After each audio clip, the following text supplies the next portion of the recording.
Di video kali ini kita akan belajar tentang aplikasi dari transformasi Laplace. Jadi kalau dari pertemuan minggu kemarin kita sudah belajar transformasi Laplace dan juga inverse-nya secara teori. Nah, sekarang kita akan belajar bagaimana aplikasinya, terutama pada rangkaian-rangkaian listrik ya. Dan ini agak sedikit typo, mohon maaf. Nah, yang pertama adalah aplikasinya untuk rangkaian yang mengandung resistor. Jadi kalau misalnya kita punya rangkaian nih mengandung resistor, biasanya bisa kita analisis adalah kalau nggak tegangannya ya berarti arusnya ya.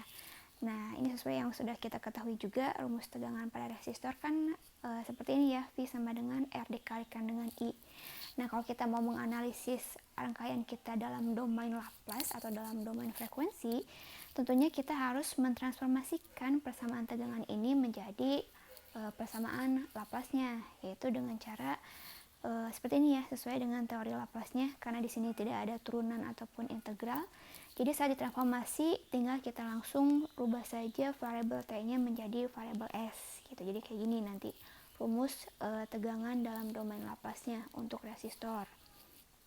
Lalu kedua nih untuk induktor.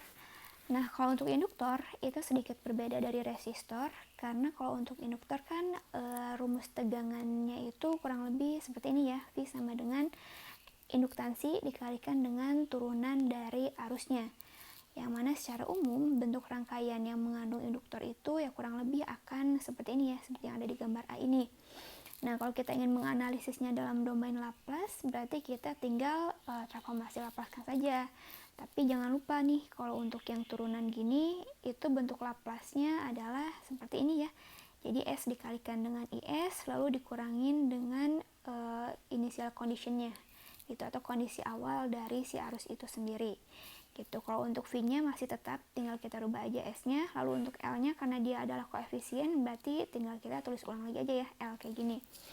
Terus saat kita ini substitusikan nih si L-nya ke dalam sini, jadi kurang lebih nanti persamaannya akan seperti ini untuk rumus tegangan pada induktor di domain Laplace. Nah, kalau kita ingin coba representasikan dalam bentuk gambar, jadi kalau untuk induktor itu nanti akan seperti ini kurang lebih. Jadi karena berhubung di persamaan yang pertama ini adalah persamaan tegangan ya, sehingga nanti saat kita transformasi ke bentuk rangkaian, itu nanti kita akan punya ada dua ini, ada tambahan sumber tegangan di sini. Jadi ini V-nya itu adalah V yang sebelah sini, kita simbolkan di sini ya, ada tegangan V di sini, Vs. Lalu untuk yang SLIS itu nanti berubah menjadi bentuk induktor seperti biasa gini, dengan nilai induktansinya adalah SL, dan ini IS-nya itu adalah arus yang mengalir ya dari Vs ini. Dan yang untuk LI0 ini bisa kita representasikan sebagai sumber tegangan yang lain seperti ini. Ini adalah sumber tegangan yang baru dengan besarnya sebesar L dikalikan dengan I0. Nah, di sini karena tandanya itu negatif, jadi otomatis polaritasnya juga terbalik ya, negatifnya di atas. Kayak gitu kurang lebih. Nah, lalu kalau ingin kita representasikan rumus tegangan ini dalam bentuk arus, itu bisa juga tinggal kita main pindah ruaskan saja ya. Jadi ini saya tulis ulang nih, untuk yang Vs ini kan tadi Vs itu sama dengan S LIS diambil LI0. Nah, kalau ingin kita representasikan dalam bentuk IS, ya berarti tinggal kita pindah ruasin aja ya. Jadi sama dengan Vs per SL, ini kan, terus ditambah dengan ini L-nya nanti bakal hilang, jadi I0 per S, kayak gitu kurang lebih. Jadi akan seperti ini persamaan arusnya. Nah, saat kita ingin representasikan dalam bentuk rangkaian, itu nanti akan berupa rangkaian paralel gitu. Jadi ntar ini kalau kita analisis dalam KCL itu kurang lebih kayak gini. Kalau bentuk paralel kan berarti di sini besar tegangannya sama ya, Vs, kemudian di sini juga sama Vs. Nah, kita ambil node yang sebelah sini nih, node yang awal sini sebagai node untuk KCL-nya. Jadi kalau kita analisis, anggap ke sini akan ada arus dan ke sini juga sama ya, akan ada arus. Karena kan ini dia persamaan arus nih. Sehingga nanti bisa kita peroleh IS dari node ini ya, sama dengan I yang mengalir ke induktor, kemudian ditambah dengan I yang mengalir ke sebelah sini ya, I. Nah, sehingga nanti IL-nya itu sama aja dengan tegangan dibagi dengan induktansi resistansinya atau impedansinya. Jadi V dibagi dengan SL, kemudian yang mengalir ke sini besar arusnya adalah sebesar ini, I0 per S ini. Seperti itu kurang lebih. Jadi nanti kalau untuk induktor bisa direpresentasikan dengan dua cara, baik itu dengan persamaan berupa tegangan maupun dengan persamaan yang berupa arus seperti ini, bentuk rangkaian penggantinya. Gitu. Nah, untuk kapasitor itu hampir mirip juga dengan induktor. Jadi kalau untuk kapasitor, seperti yang kita ketahui, rumus untuk arusnya kurang lebih akan seperti ini ya. Arus kapasitor sama dengan C dikalikan dengan turunan dari tegangannya. Nah, saat kita rubah ke Laplace, ya kurang lebih akan seperti ini. IS sama dengan C dikalikan dengan, ini bentuk Laplace dari turunan dvt per dt ya. Akan seperti ini. Lalu saat kita substitusikan masukkan ke sini, nanti saat kita jabarkan akan seperti ini bentuk persamaannya. Nah, kalau untuk rangkaiannya itu kurang lebih akan seperti ini. Sama karena ini adalah persamaan arus, jadi otomatis nanti di rangkaian penggantinya akan ada tambahan sumber arus ya. Yang mana besarnya itu nanti akan sebesar ini, yang CV0 ini. Nah, ini kalau kita analisis nih dalam bentuk KCL, anggap di sini adalah node KCL-nya, kemudian ke sini akan ada arus kapasitor kan jelas ya. Jadi nanti kalau dari bentuk rangkaian, kenapa bentuknya akan seperti ini? Karena saat kita coba analisis KCL-nya, itu nanti kita akan punya persamaan IS sama dengan IC. Kemudian ini karena CV ini dia arusnya masuk juga, berarti harusnya gini ya, bentar. Ini kan arusnya masuk, berarti IS ditambah CV0 ya, sebetulnya sama dengan IC gitu ya. Jadi IS sama dengan IC diambil CV0. Nah, ini persamaan yang dari KCL di rangkaian ini kan sudah bisa kita lihat dia besarnya sama ya dengan ini. Dimana di sini IC-nya itu kalau kita rubah menggunakan hukum Ohm, dia sama aja dengan tegangan di sini dibagi dengan impedansi yang kapasitor. Berarti sama aja dengan Vs dibagi dengan ini IC ya. Bagi dengan 1 per SC, atau sama saja dengan SC dikalikan dengan Vs gitu. Jadi persamaan arus ini itu kalau kita representasikan dalam bentuk rangkaian, nanti bentuknya akan seperti ini ya. Ada tambahan sumber arus di sini gitu. Nah, kalau dalam persamaan tegangannya itu sama, tinggal kita pindah ruaskan saja. Ini kan di yang persamaan arus kita sudah bisa memperoleh persamaan ini ya. IS sama dengan SCVS diambil dengan CV0. Sehingga kalau ingin kita bentuk dalam bentuk Vs, itu sama saja dengan ini, tinggal kita pindah ruaskan ke sini ya. Jadi 1 per SC dikalikan dengan IS, kemudian diambil dengan CV0 per SC. Ini bisa coret C-nya. Jadi sama saja dengan ini, 1 per SC IS diambil dengan V0 per S gitu ya. Sebentar, ini ini dia udah pindah ruas ke sebelah sana ya, jadi tandanya jadi positif di sini. Ini juga positif. Ini sama ya dengan persamaan yang ada di slide sini. Jadi ini adalah bentuk persamaan kalau ingin kita representasikan dalam persamaan tegangan. Nah, kalau untuk rangkaiannya, kalau untuk tegangan, jadi kita akan punya rangkaian penggantinya berupa rangkaian seri. Dimana di sini Vs itu adalah tegangan totalnya. Kemudian 1 per SCIS itu direpresentasikan dengan ini nih, ada kapasitor sebesar 1 per SC impedansinya, dimana akan ada arus juga yang mengalir sebesar IS. Sedangkan untuk yang V0 per S itu adalah besaran untuk sumber tegangan yang baru di sini. Gitu. Dan di sini karena tandanya positif sehingga polaritasnya pun ada di atas ya, polaritas positifnya maksudnya. Seperti itu. Nah, dari yang sebelum-sebelumnya itu kan kita lihat bahwa ada nilai inisial kondisi ya. Di sini ada V0. Kemudian untuk yang induktor itu ada I0 seperti ini.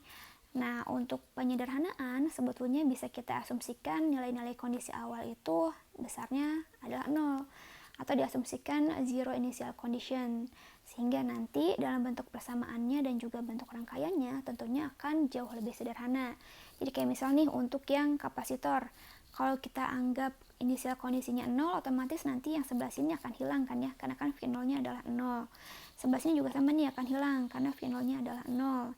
Dan otomatis di persamaannya pun ini pun akan hilang, kemudian ini juga sebelah sini akan hilang juga bentuk persamaannya. Sehingga nanti untuk kapasitor, saat kita asumsikan kondisi awalnya 0, persamaan Laplace untuk tegangannya akan seperti ini saja. Tinggal V sama dengan 1 per SC dikalikan dengan IS. Kemudian bentuk rangkaiannya juga hampir sama dengan bentuk di domain waktu, hanya bedanya sekarang besaran kapasitornya nih, kapasitansinya sekarang berubah menjadi dalam domain frekuensi ya, 1 per SC nilainya. Dan begitu juga untuk induktor. Untuk bentuk rangkaiannya hampir sama seperti dalam domain waktu, hanya saja sekarang nilai induktornya atau nilai induktansinya adalah sebesar S dikalikan dengan L. Sedangkan untuk yang resistor, karena dia ini dari awal pun tidak mengandung kondisi awal ya, atau initial conditionnya itu yang memang sudah tidak ada, sehingga bentuknya akan tetap sama saja antara di domain waktu dan juga di domain Laplace atau di domain frekuensi seperti ini. Lalu kemudian yang bagian bawah sini, ini adalah rumus untuk impedansinya. Untuk impedansi, untuk resistor impedansinya sama saja, besarnya adalah R. Untuk induktor berarti nanti impedansinya adalah sebesar SL, sedangkan untuk kapasitor itu sebesar 1 per SC. Seperti itu. Nah, ini untuk contoh nih, misal kita diminta untuk mencari V0T ya, berarti adalah tegangan pada induktor kita dengan asumsi kondisi awalnya adalah 0. Nah, karena asumsi kondisi awalnya 0 berarti gampang ya, bentuk rangkaian penggantinya itu kurang lebih akan sama juga dengan rangkaian di soalnya. Jadi pertama kita rubah dulu rangkaian kita dalam domain kita rubah ke bentuk domain frekuensi. Kayak gini. Ini tadi karena kondisi awalnya 0, jadi bentuk rangkaiannya mirip ya, atau sama, bisa kita bilang sama dengan bentuk rangkaian di domain waktu. Hanya bedanya itu sekarang kita akan merubah nilai-nilai kapasitor, kemudian induktor, dan juga sinyal inputnya kita rubah ke dalam bentuk Laplace atau ke dalam domain frekuensi. Nah, di sini karena sumber tegangannya berupa unit step atau UT, sehingga Laplace-nya itu adalah 1 per S ya. Sehingga di sini kita punya sumber tegangan dengan besarnya 1 per S. Kemudian untuk resistor itu akan tetap saja 1 dan juga 5 nih, seperti ini. Dan untuk kapasitor itu kita rubah menjadi ini. Jadi untuk ini kan nilai kapasitansinya ya. Nah, kalau kita rubah ke dalam bentuk Laplace, otomatis kita akan mencari 1 per SC-nya. Atau sama aja dengan 3 per S ya, kalau untuk di sini kasusnya. Kemudian untuk yang induktor, ini karena besarnya adalah 1 induktansinya, sehingga dalam domain Laplace itu sekarang berubah menjadi SL atau S kalikan 1 adalah S saja ya di sini. Nah, nanti untuk mencari V0, kalau dari sini kan bisa kita lihat ya, ini seperti biasa nih, karena ada 2 loop, jadi kita akan menganalisis menggunakan arus loop juga nih, ada arus loop I1 dan juga I2. Nanti rumus V0-nya, V0S-nya, seperti yang bisa kita tebak, itu adalah S dikalikan dengan I2S, gitu ya. Ini. Nah, cuma yang kita minta di soal itu adalah V0T ya, bukan V0S. Berarti nanti setelah kita memperoleh V0S, tentunya harus kita inverse Laplace-kan untuk mencari V0T-nya. Nah, sebelum ke sana, kita analisis dulu nih untuk masing-masing loop-nya.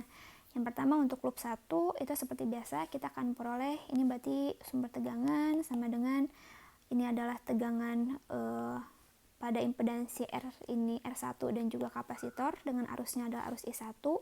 Sedangkan yang sebelah sini adalah tegangan pada kapasitor ini dengan menggunakan arusnya adalah arus I2, sehingga di sini tandanya negatif ya. Seperti itu. Kemudian untuk yang di loop 2, karena di sini tidak ada sumber tegangan, jadi totalnya adalah 0 tegangannya. Kemudian seperti biasa untuk yang bagian sini kapasitor ini kan karena ada di tengah-tengah, berarti otomatis dia akan dipengaruhi oleh 2 arus ya, yaitu arus di loop 1 dan juga di loop 2. Nah, kalau kita menganalisisnya dalam loop 2, nanti besarnya tegangan kapasitor akibat arus loop 1 itu besarnya akan negatif. Karena di sini kita lihat arus kita pun searah ya, sehingga nanti ke sebelah sini kan dia akan ada I1, sedangkan kalau untuk I2 dia arahnya akan ke atas ya, akan berkebalikan. Sehingga di sini tandanya negatif. Lalu sebelah sini ini adalah tegangan akibat impedansi di loop 2, ini akibat resistor 2, induktor dan juga kapasitor, dan juga dengan menggunakan arusnya arus I2 kayak gini. Nah, lalu dari persamaan loop 2 ini bisa kita rubah bentuknya dengan bentuk seperti ini. Jadi kita akan memperoleh besarnya arus I1 sebagai fungsi dari I2. Baru nanti setelah itu persamaan I1 ini kita masukkan ke rumus yang awal tadi, yang loop 1. Jadi I1-nya kita rubah nih, agar kita bisa memperoleh dulu nilai I2-nya itu berapa. Karena kan V0 ini sendiri, dia rumusnya adalah S dikalikan dengan I2 ya. Nah, setelah disubstitusikan, seperti ini, persamaan loop 2 ke persamaan loop 1, kalian kurang lebih akan memperoleh persamaan ini. Ini kalau misalnya kalian boleh dicoba-coba lagi ya, sambil dikuadrat lagi masing-masing untuk memastikan apakah benar atau salah, tapi harusnya sih benar. Tapi agar kalian bisa latihan juga, silahkan dicoba.